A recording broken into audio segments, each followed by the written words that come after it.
Students, samahan niyo ako sa pag-aaral natin sa Applied Economics, kung saan pwede natin makita at may sa buhay ang natutunan natin sa economics. Matutunan natin ang personal na buhay natin, may lalapat din natin ito sa ating business, at maging sa pagpapatakbo ng ating bansa. Simulan na natin.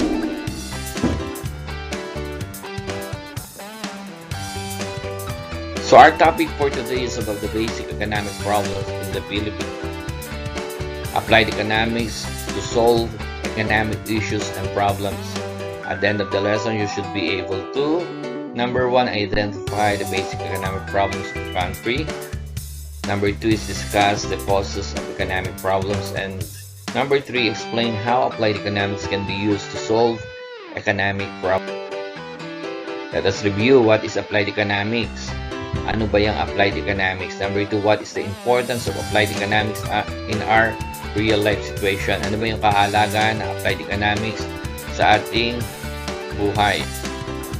Applied economics is the study of economics in relation to real world situation. It is the application of economic principles and theories to real situation and trying to predict what the outcomes may be.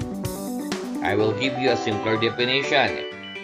It is the study of observing theories work in practice. Let us define economics. It is from the Greek word oikos, meaning household, and nomos, meaning management. It means household management. When we say economics, it is the wise production and use of wealth to meet the demands or needs of the people. Ang economics ay ang pag-aaral para mapunan ng pangangailangan at kagustuhan ng tao mula sa kapos, kulang o limitadong pinagkukunan. Ngayon, ang applied economics ay pag-aaral para masaksihan natin ang paglalapat ng teorya ng economics sa aktwal at tunay na nangyayari sa buhay natin dito sa mundo na nating ginagalawan. Mahalaga ang applied economics dahil maintindihan natin ang mga nangyayari sa ating mundo na apektado tayo, gaya ng pagtaas ng bilihin, supply at demand, apekto ng pagdami ng populasyon, dami ng mga produktong nabebenta sa bansa natin, kawalan ng trabaho, apekto ng korupsyon, at marami pang iba na nakakaapekto sa ating buhay at sa ekonomiya ng bansa. Economic problem exists because of imbalances of resources and satisfaction of human needs and wants. Resources are limited to suffice the unlimited desires of the society. Ang mga problemang pang-ekonomiya ay nagsisimula dahil sa limitado o kulang na pinagkukunan. Ibig sabihin, hindi kaya matugunan ang lahat ng pangailangan at kagustuhan ng lipunan para siya masiyahan. Halimbawa, kailangan ng isang bansa gaya ng Pilipinas ang sapat na bakuna laban sa COVID. Hindi ito makuha dahil kailangan din na ang bakunang kukunin itutumbasan ng sapat na pera para maibayad sa halaga ng bakuna. At kailangan din na mayroong kumpanya na makapagawa ng sapat na dami ng bakuna para may benta. Na nangangailangan din na malaking halaga ng puhunan para malikha ang nasabing bakuna. Doon nagsisimula ang problema ng pang-ekonomiya dahil sa kakulangan. Hindi matugunan ang pangangailangan at kagustuhan ng lipunan. 16 student, 5 cheers. Allocating scarce resources. System for allocating scarce resources. Economic system. The basic problem of economic scarcity necessitates choices. When there are competing wants and needs of society, yet a limited amount of resources, choices must be made about how to allocate scarce resources efficiently. Ang halimbawang ito nagpapakita ng kakulangan at ito ay isang problema ang kinakaharap ng lahat. Halimbawa, isa kang guro, mayroon 20 estudyante at 5 lang ang makakaupo dahil 5 lang yung upuan. Anong magiging solusyon para malaman kung sino narapat umupo? Wala yung pinagkaiba sa negosyo at bansa. Hindi lahat ng pangailangan ay mapupunan pero kayang solusyonan na maayos gamit ang applied. Halimbawa, sa sistemang ito, pwede mag-usap-usap ang bawat estudyante kung ano ang pinakamagandang solusyon para malaman kung sino ang may karapatang umupo sa 5 upuan. Mula sa 20 estudyante, sila mismo ang magbibigay ng mga suggestion. So, maaaring ibigay ng isa ang isang question o suggestion na first come, first serve. Pangalawa, pwede naman piliin ng isa yung oldest first, seniority. Pwede rin naman ang merit systems, yung highest grades. Yung pinakamataas ang grade, yung 5 pinakamataas na grade ang siya makakaupo. Pwede naman lottery system, pwedeng bunutan, pwede namang auction. So lahat yan ay pwedeng pamilian. So kung meron na 5 suggestion, yan ay pagkatapos nila magbigay ng 5 suggestion, dapat yan ay pagbotohan at kung sino yung nakararami at katanggap-tanggap sa kanila, yun ang gagawin nila. Yun ang makakaupo doon sa 5 upuan. So ganun lang kasimple para mabigyan niya ng solusyon. Definition of economics: the social science that studies the allocation of scarce resources between societies' competing wants and needs. So, yan yung pag-allocate ng mga kulang na resources. Kagaya nga nun, kulang yung mga upuan, di 5 lang. Sino ang uupo? Mag-allocate. So, pag-uusapan yan kung sino nararapat umupo. Allocation of scarce resources between societies' competing wants and needs. Economics yan. Economic system is the means by which society chooses to allocate the scarce resources, who will get them, who will be produced with them, and who will receive the finished out. Let's go to the basic economic problems. Human wants are unlimited, but resources are scarce. Problem 1. Resources are scarce. Resources are used up in production of goods and services to satisfy our wants. Resources that are scarce are called free goods. Pag may mga resources na hindi scarce, hindi limitado, free goods ang tawag doon, kagaya ng hangin, air, at water. Gawa tayo ng simpleng activity. Discussion: what do we all want? List your top 5 wants right now and then we'll discuss. Lista kayo ng 5 gusto nyo, kahit ano, halimbawa item, no? Halimbawa bahay, lupa, kotse. Kahit sa isip nyo lang, mag-isip kayo ng 5. Mahalagang i-discuss ito para maintindihan natin yung applied economics, no? Kung kagaya ng 20 tao kanina na estudyante, ay paglilistahin natin. Ano ang 5 gusto nila? Halimbawa, 5 produkto o serbisyo na gusto ng bawat isa sa kanila. Sigurado ang bawat sa may iba't ibang listang produkto o serbisyo na di kapareho ng iba. Pinakikita na ang bawat sa may kanya-kanyang gusto, pangangailangan at prioridad sa buhay. Kaya ang bawat gusto pangangailangan ay di magkakapareho. At ang bawat sa may limitado ring kakayahan. Halimbawa, sa listahan ng isang tao na gustuhan ng kotse, bahay, cellphone, computer at aircon. Tanong, sapat ba ang resources mo para bilhin ito? Ngayon kung oo, mabuti. Pero kung hindi, nagpapakita ito ng limitadong resources mo o pagkukunan ng iyong mga pangailangan. Ganyan din sa negosyo. Gusto mo mamahaling machine, maganda produkto, maayos na lugar, mahusay na empleyado, pero sapat ba ang puhunan mo para simulan ito? Palakihin natin, gaya ng isang bansa, maraming gustong prioridad, gaya ng edukasyon, bahay sa mahirap, pangkalusugan, benepisyo, modernisasyon ng militar, pagpapatayo ng mga kalsada at mga building, pero sapat ba ang kita ng bansa para matugunan ang mga ito? Kaya nagkakaroon ng tamang sistema ng alokasyon na pinag-aaralan natin ito sa applied economics. Pangalawang problema, problem number 2, human wants are unlimited. Our wants are without limit and many of them cannot be satisfied. Napakarami natin gusto. At halos lahat doon hindi natin makukuha. This is because there are simply not enough resources to make all the goods and services we want and need. Walang pagkukunan na resources yung ating lahat na gusto, no? So, limitado lang talaga. Problem 3. Scarce resources have alternative uses. Once unlimited, but resources are scarce. People, nation, and the world must therefore choose how scarce resources are to be used.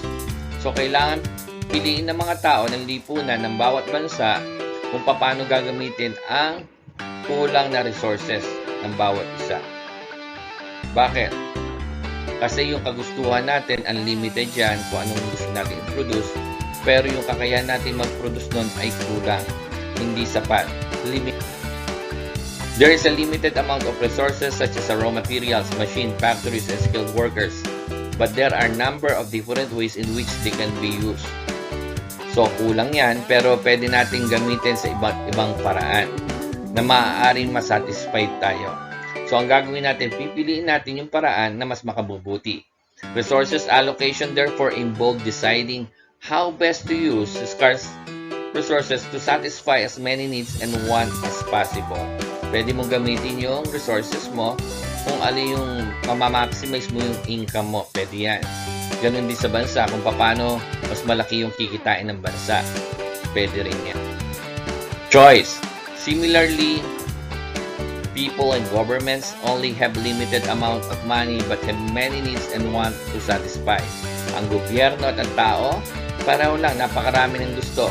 Pero limitado din yung kanilang kakayahan. Halimbawa, ang tao may 100 piso. Saan niya gagamitin ito? Halimbawa, sa isang araw, meron kong 100 pesos. Ibibili mo ba ito ng pagkain? Ibibili mo ba ito ng damit? Papanood mo ba ng sine? O palakihin natin. Halimbawa, may budget naman ng gobyerno, 5.024 trillion. Ang laki nun, ha? Pero, mas malaki yung pangailangan. Bakit buong bansa na eh? Diba? Saan mo ba igagamitin ito? Sa defense? Modernization ng military? Sa paggawa ng maraming kalsada? Roads? O sa health?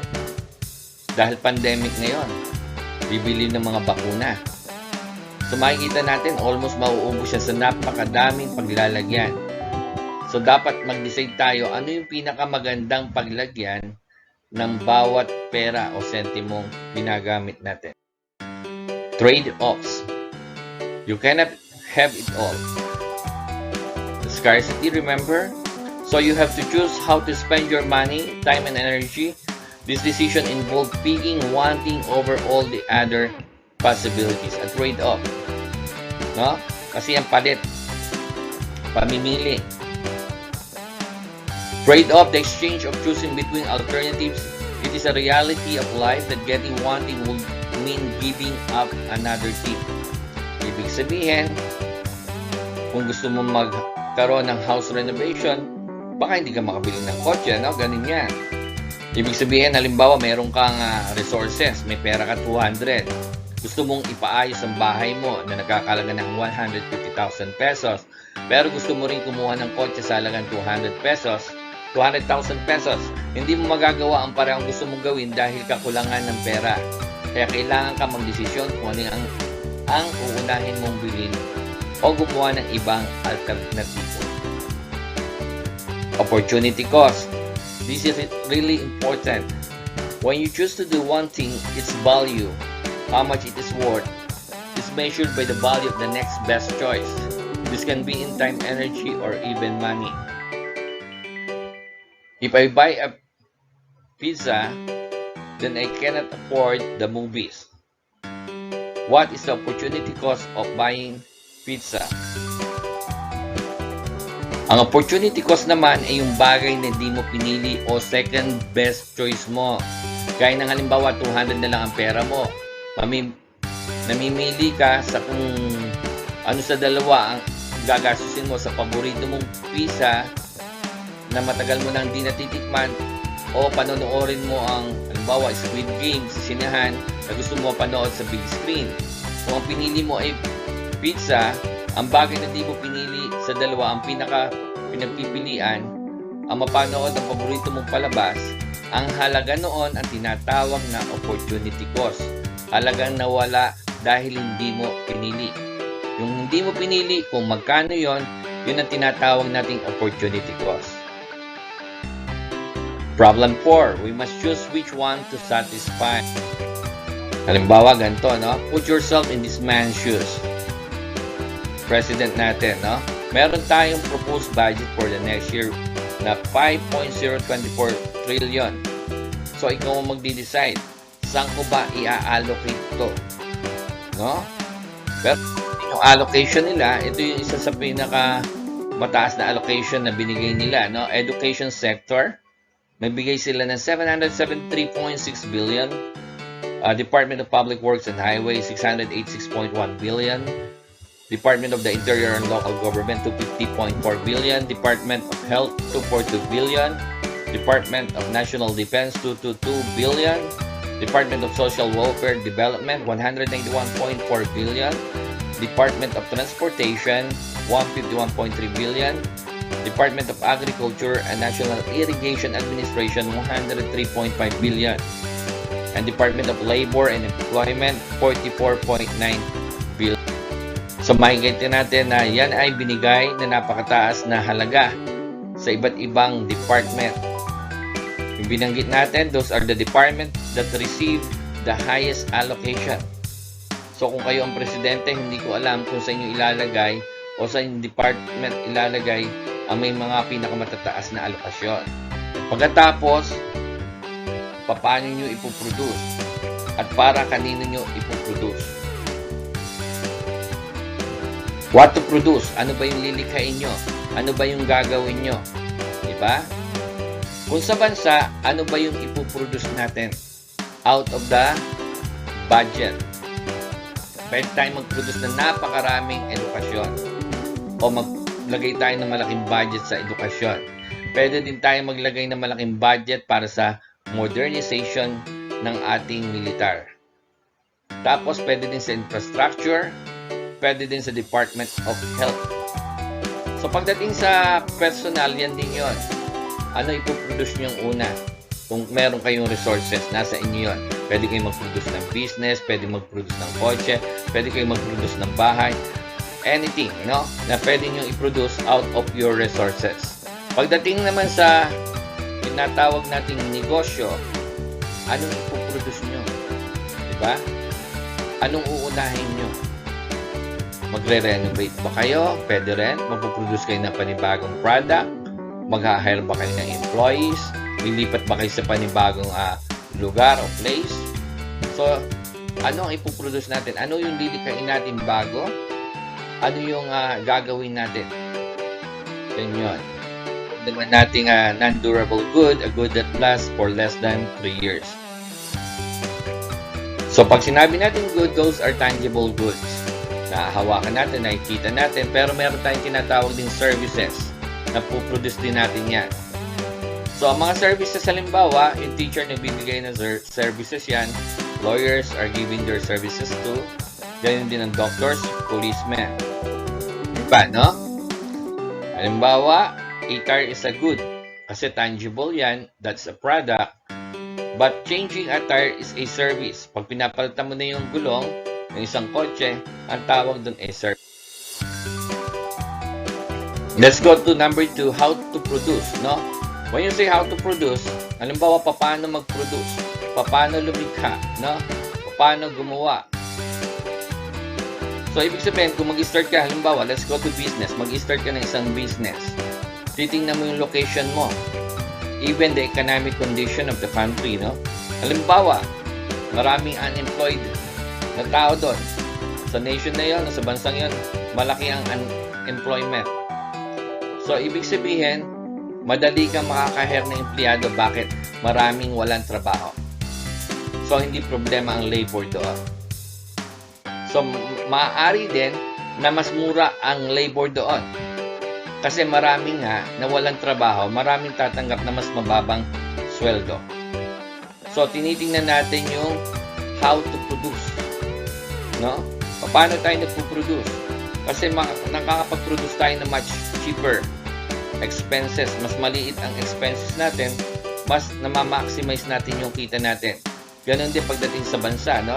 Ibig sabihin, kung minimize natin yung expenses natin, paliliitin natin yung expenses natin, mas malaki yung pera magagamit natin para sa mas mahalagang mga bagay. Pangatlo, for whom to produce? Kanino ka ba magpuproduce? Para kanino yung nilikha mo? Para kanino yung ginawa mo? No? Yung pinroduce mo, para kanino yan? Sino ba target market mo? Ngayon, kung pagdating sa negosyo, ibig sabihin, halimbawa, gusto mong magtayo ng pabahay para ibenta, tingnan mo yung target market mo. Ang target market mo, magkano ba ang kinikita o sinusweldo? Kung Kung ang target market mo, mabababa lang ang kita at sweldo, ang ipoproduce mong bahay, mga row houses lang. Diba? Kasi hindi magiging mabilis sa kanila yon sapagkat hindi abot ng kanilang pambayad. Titingnan mo yung capacity to pay nila. Meron ba silang kapasidad na makabayad noon buwan-buwan? Kung yan ay hulugan, no? Pero kung ang target market mo mayayaman, syempre ang puproduce mo yung malalaking bahay at magagandang bahay. Yan yung for whom to produce. Halimbawa, ang bansa din nagpuproduce, no? Halimbawa, nagpuproduce siya ng bigas. Para kanino yan? Pambenta ba sa ibang bansa para kumita ang bansa? Ibig sabihin, bebenta mo sa ibang bansa para kumita yung inyong bansa at magamit sa mas marami pang expenses. O pinuproduce mo yan para sa sarili mong tao para wala masyadong maguto. So, depende yan kung ano yung pangailangan. Halimbawa, mahal ang bigas sa ibang bansa.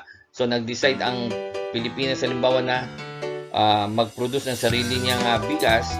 So, pwede yun para sa bansa niya, sa mga tao niya, sa lipunan. So, kung mas magandang ibenta ito sa ibang bansa, pwede rin namang ibenta. Depende sa decision ng gobyerno. Yan yung for whom. So, let's go to what are the economic issues in the Philippines. So, pupunta lang tayo sa mga basic, no? Hindi sa lahat, no? Basic economic issues in the Philippines. In the final report of Family Income and Expenditure Survey in 2018, the poverty incidence among population, or the proportion of poor Filipinos whose per capita income is insufficient to meet their basic food and non-food needs, is now estimated at 16.7%. So malaki na yan, ha? Hindi nila kayang punan yung sarili nilang pangangailangan pagdating sa pagkain at kahit hindi doon sa pagkain sa ibang mga bagay. Pangalawang problema ng Pilipinas, poverty is a condition where, poverty is a condition where people basic needs for foods, clothing, and shelter are not being met. Kahit yung damit nila, yung bahay nila, nakikita natin tagpi-tagpi, no? So, kahirapan yan, problema ng Pilipinas. Number 2, na problema, corruption. The World Bank recognizes the harmful effect of corruption.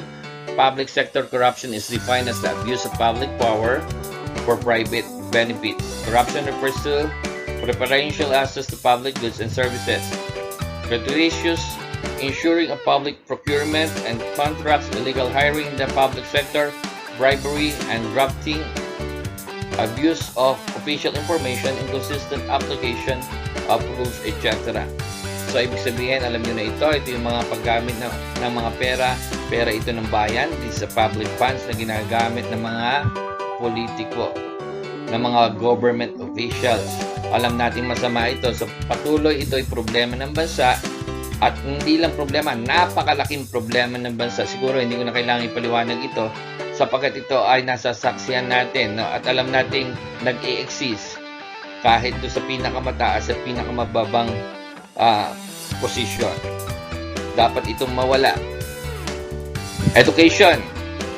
Poverty is not only problems of low incomes, but it is a multi-dimensional problem that includes low access to opportunities for developing human capital and education.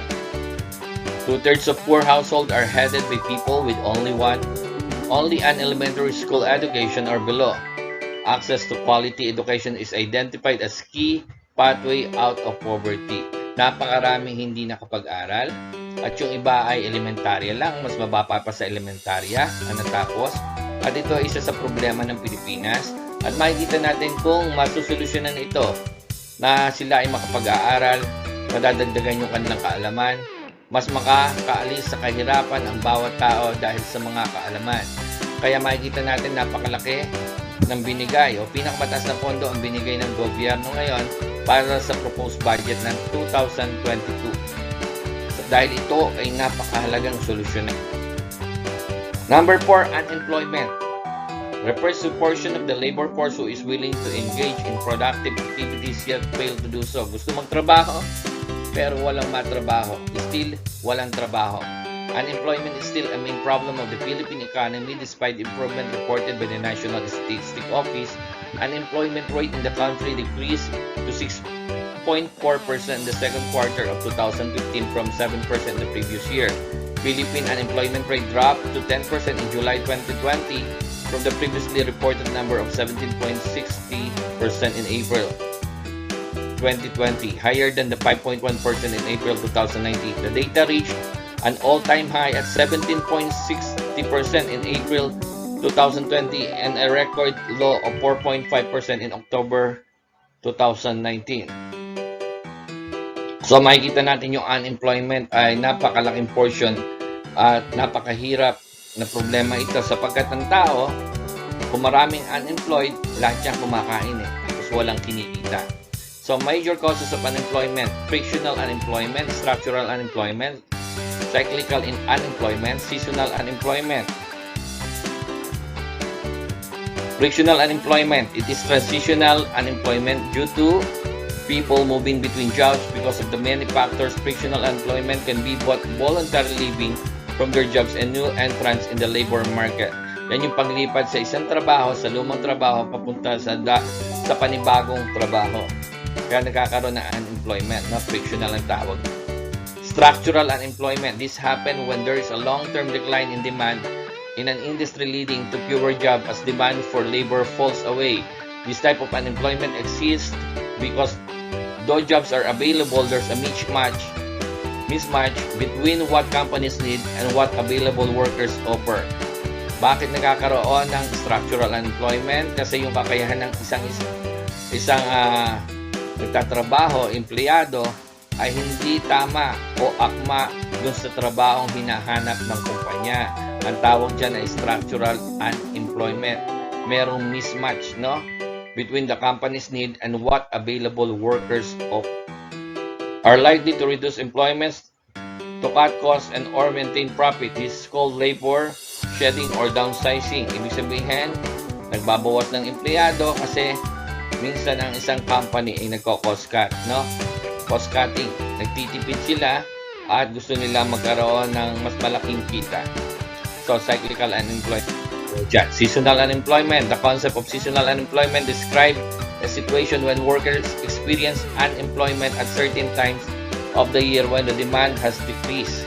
Halimbawa ng seasonal unemployment, pag nawala na yung panahon ng Pasko, nagtatanggalan na yung empleyado kasi hindi na mabenta. Babalik na lang sa mga panahong mabibenta. Yan yung seasonal employment. The latest unemployment report posted by Philippine Statistics Authority PSA was in April 2020. According the report, unemployment rate increased to 17.7% with 7.3 million unemployed Filipinos in the labor force in April 2020. So nakita natin napakabigat nitong unemployment. Bakit? 7.3 million unemployed Filipinos.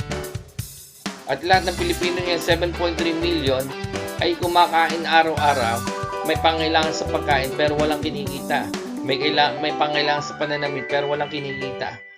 May pangailangan sa titirhan pero walang kinikita. So, kailangan ay masolusyonan lahat ng economic problems ng ating bansa. Sana po ay natuto tayo sa ating pinag-aralan dito sa Applied Economics. Muli sa magandang araw at sana'y natuto kayo sa ating pinag-aralan.